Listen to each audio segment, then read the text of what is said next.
Morning Burundi, Uburundi burakeye. Turabahaye ikaze muri burakeye yo kuri uyu wa gatanu, aho twayihariye urukino intamba mu rugamba zaraye zikinye na Malawi. Burundi burakeye ni urukino rwahuje ikipe ya Malawi n'umugwi nserukira igihugu intamba mu rugamba w'u Burundi. Urukino rukaba rwarangiye ari ubusa ku bundi ku mpande zose. Uru rukino rero rwagenze gute? Uru rukino nibihe vyigwa nuhe mwihwezo twokuramwo, niki hirya no hino abafana baravye uru rukino basigaye baravuga? Mbega kumumenyereza mushasha Patrick Sangwa icizere nikihe? Bimeze gute ugereranije n'umumenyereza yahahora? Urukino rwiwe rwa mbere Patrick Sangwa rwagenze gute? Muri make rwari urukino rutari rubereye ijisho mu gice ca mbere kuba ruravye urukino, aho ubona yuko intamba mu rugamba zishakishije, habuze kubonana na cyane ku bakinyi bo hagati n'abakinyi b'imbere, ugasanga imipira myinshi iratakaye, mugabo ariho icagiye ciyongera uko umwanya wagiye urahera, na cyane mu gice ca kabiri aho Burundi bwaronse umupira ariko bunanirwa gukonkretiza ama occasion, bunanirwa gutsinda imbere y'izamu rya Malawi. Ni urukino rero rwarangiye ari ubusa ku bundi, ata mugwi n'umwe winjije igitsinda na kimwe.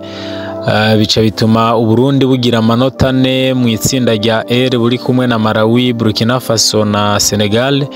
Uburundi buca bugira amanota 4 buguma mu kibanza ca gatatu, aho bukurikiwe na Malawi nyene yacironka inota rimwe, mu gihe Senegal na Burkina Faso zozo zifise amanota 10 zamaze kuronka qualification kugira zikine inkino za CAN. Uru rukino rero muti ivyigwa umuntu yokuramo nibihe, umwihwezo umuntu yogira nuwuhe? Mu vyukuri n'urukino rutashimishije abakunzi b'intamba mu rugamba hirya no hino, kuko bari biteze cyane yuko uyu mumenyereza mushasha Patrick Sangwa aza gutangurira ku ntsinzi, aza guha umunezero abakunzi b'intamba mu rugamba, na cyane ko baheruka intsinzi kera.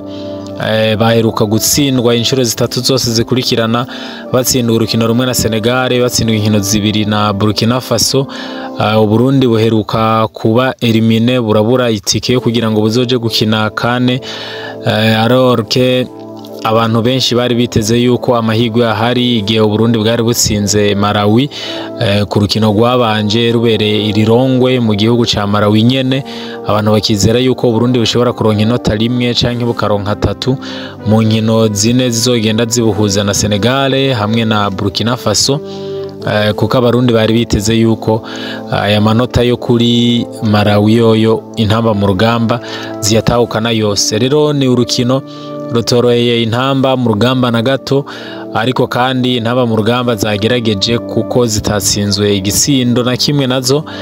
Ubona yuko defense y'intamba mu rugamba yagerageje kugira izibire Uburundi ntibutsindwe igitsindo, ariko kandi kwa rukino abantu bari bitezemwo ibindi vyinshi, kuko muri runo rukino umumenyereza Patrick Sangwa na staff yiwe bari barose abakinyi bifuza 100%, na cyane ko bari bagaruye uyu mukinyi akomeye cyane Kizigenza wa Nice, Yusufu Nyange, bagarukana Kizigenza w'intamba mu rugamba Frederic Nsabiyumva, bagarukana kandi Bimenyimana Bonfils Caleb yaramaze umwaka wose yaravunitse.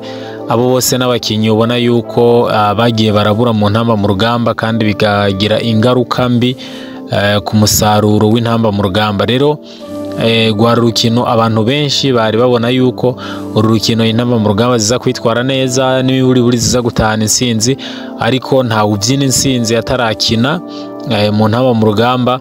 Bakaba nabo nyene batangaye abakunzi b'intamba mu rugamba babonye ingene umugwi wa Malawi wabagoye cyane. Umugwi wa Malawi waje witeguye neza, nubwo wari ufise amanota ubusa, uza witeguye neza urakura inota rimwe imbere y'intamba mu rugamba.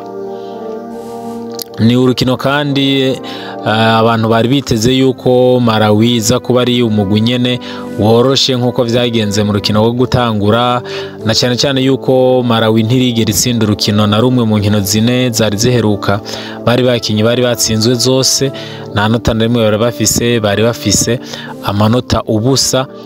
Intamba mu rugamba rero zikaba zari zigiye zifise amahigwe menshi yo kugira ngo zitahukane urukino rwabereye muri Cote d'Ivoire, kuko zari zanatsinze urukino rwabereye muri Malawi nyene.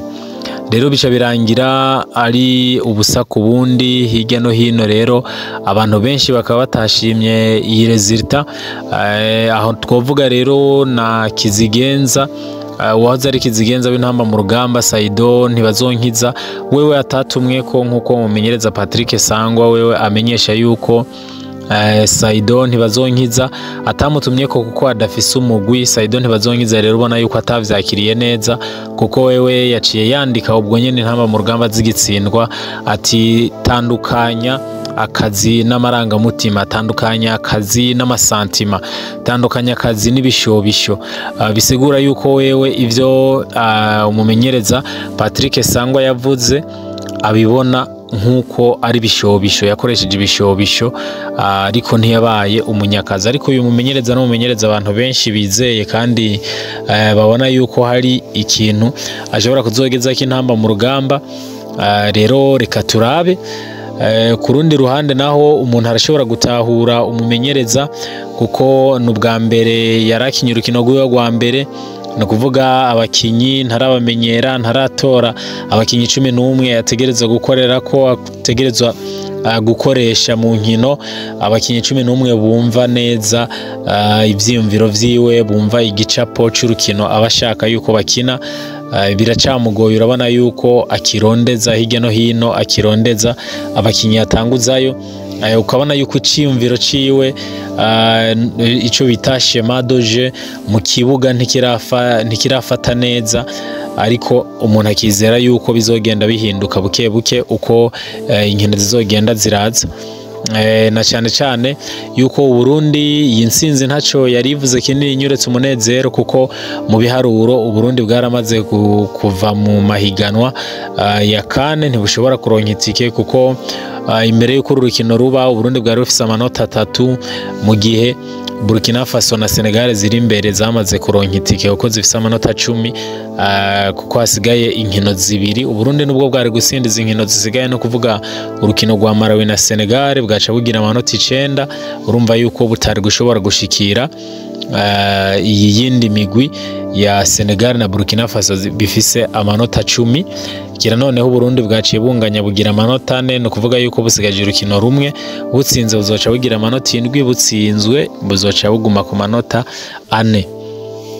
Uyu musaruro rero abantu benshi hirya no hino mu ntamba mu rugamba ukaba watumye bavuga cyane, abantu bibaza ati mbega twoba tugiye kuronka undi mumenyereza ameze kwa kundi nyene nka bamwe barengana, aho Burundi twama turonka ivyitwazo, twama tubona intamba mu rugamba by'ukuri byanka yuko zirengana ubwo rugero tuziteze ko zigatsinda rimwe na rimwe, ugasanga zitsinda urukino rumwe zigatsindwa 2 canke 3, ugasanga amahigwe si menshi. Abandi nabo bakavuga bati abakinyi b'intamba mu rugamba biraboneka yuko nyene igicapo ca Patrick Sangwa ntibaragitora neza, bakavuga cyane cyane n'umukinyi wa OGC Nice Yusufu Nyange, bakavuga bati nawe nyene urabona yuko ntaraba umupatro, ntaraba ubutuma ekipe igendera kuri we, ubutuma ekipe ari wayitunganya, ukabona yuko mu by'ukuri akazi karacari kenshi kumumenyereza Patrick Sangwa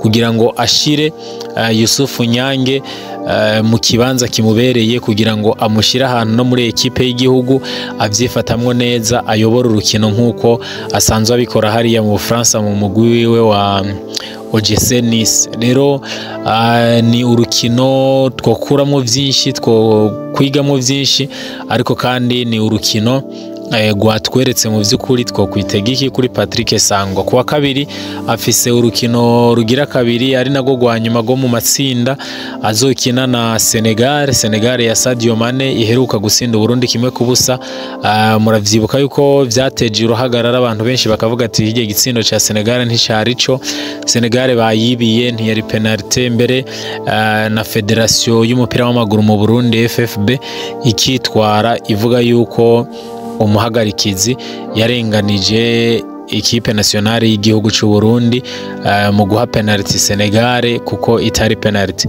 Rero kuwa kabiri niho Burundi buzoca bukina na Senegal. Abantu rero baravye urukino baravuga ati mbega tunaniwe gukura amanota 3 imbere ya Malawi tuzoja kuyakura imbere ya Senegal. Ati iyi Malawi yoyo umumenyereza agiye Etienne Ndayiragije yari yayitsinze kandi ayitsinda ibisindo vyinshi, ayitsinda ibisindo bigera kuri 3, aratsinda kandi arakonvenka, aratsinda yerekanye igicapo ciza. No kuvuga yaratsinze Malawi araronka amanota 3 yongera ahakwa kuronka inota rimwe kuri Senegal, aho Senegal urumva ko yatsinze bigoranye.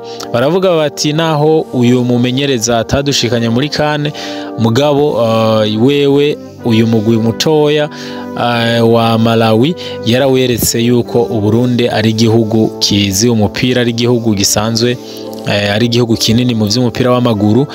Ariko uno munsi tukaba tubonye iyi resultat iri kiragorana. Ati mbega uyu mumenyereza mushasha Patrick Sangwa na staff yiwe imbere ya Senegal bazoyagiki ko bananiwe no gutsinda iyi yari yitwa yuko yoroshe ya Malawi.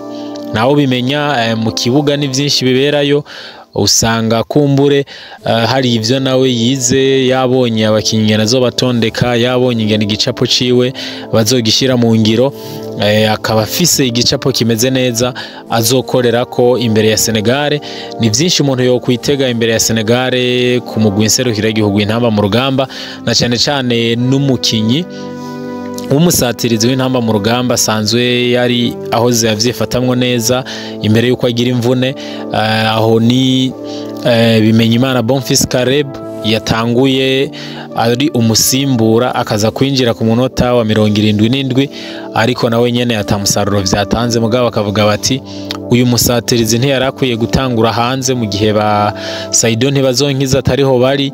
Uyu niwe musatirizi Uburundi bwari bukwiye gushira imbere agatangurayo, hanyuma akatera mu igori basi, kuko igice ca mbere caranzwe nibihe birebire usanga Uburundi bwaronka umupira mugabo bikananirana yuko buza ku konkretiza imbere y'igori rya Malawi. Reba bakavuga bati ku rukino rwa Senegal arashobora kuzotangura mu kibuga kuko nubundi yaravuye mu mvune, kandi umumenyereza Patrick Sangwa usanga hariho abandi bakinyere karagerageza arabe uko bokorana uko mu kibuga abavyifatamwo. Ariko abantu benshi bakavuga bati Bimenyimana Bonfils Caleb ntakwiye kuguma ku ntebe y'abasimbura kuri Senegal, akwiye gutangurayo. Rero n'urukino umuntu yo kwitegamo byinshi, ariko kandi n'urukino umuntu yotera intege umumenyereza Patrick Sangwa na staff yiwe yuko mu by'ukuri uru rukino nubwo batatsinze biboneka yuko defense yari ihagaze neza, kuko kudatsinda ni kimwe ariko kudatsindwa nawe ni kindi. Kumbure mu rukino ruzokurikira bazokina na Senegal bazoba bakosoye ku buryo muri runo rukino atake izo bimeze neza. Basatirizi nka Bimenyimana Bonfils Caleb na Kanakimana Bienvenue bazoba bavyifashemo neza bakaturonderera ibitsindo. Senegal mu by'ukuri hazoba harimo kwihora, kuko Senegal abarundi batemeranya n'ingene Senegal yakuye amanota i Burundi. Rero ni byinshi umuntu yo kwitega, reka turindire uru rukino ruzoba ku munsi wa kabiri, hanyuma turabe igicapo ca Patrick Sangwa yuko abakinyi baba bamaze kukimenyera, yuko abakinyi baba bamaze kukiyoboka, hanyuma bagishire mu ngiro tubone umugwi nserukiragihugu intamba mu rugamba usuye muri vya bihe wadushikanamwo vya kane aho mu gisagara ca Bujumbura intamba mu rugamba zatanze ivyishimo bidasanzwe bikaba ari navyo bazaniye umumenyereza Patrick Sangwa kugira ngo afashanye n'abandi mbere n'abahoze bari ari abamenyereza b'umugwi nserukiragihugu intamba mu rugamba bakaba nabo nyene bagumye muri staff kugira ngo bamufashe kugira ngo bamuhe ivyo bakoreye ko bagende baramuha umwihwezo wabo hanyuma nawe agenda arakosorera ko umugwi nserukiragihugu intamba mu rugamba witware neza umugwi nserukiragihugu intamba mu rugamba uduge hejuru ku gasongero ka Afrika kugira ngo uzane umusaruro umeze neza. Rero reka dutegereze hanyuma mutwandikire muri commentaire mbega mwebwe urukino mwarubonye gute, umumenyereza mushasha n'ayahe manota mwomuha, ni abahe bakinyi mubona bitwaye neza, ni abahe bakinyi mubona bari bakwiye gutangura mu kibuga ku munsi wa kabiri aho Burundi buzoba buriko burakina na Senegal. Burundi burakeye.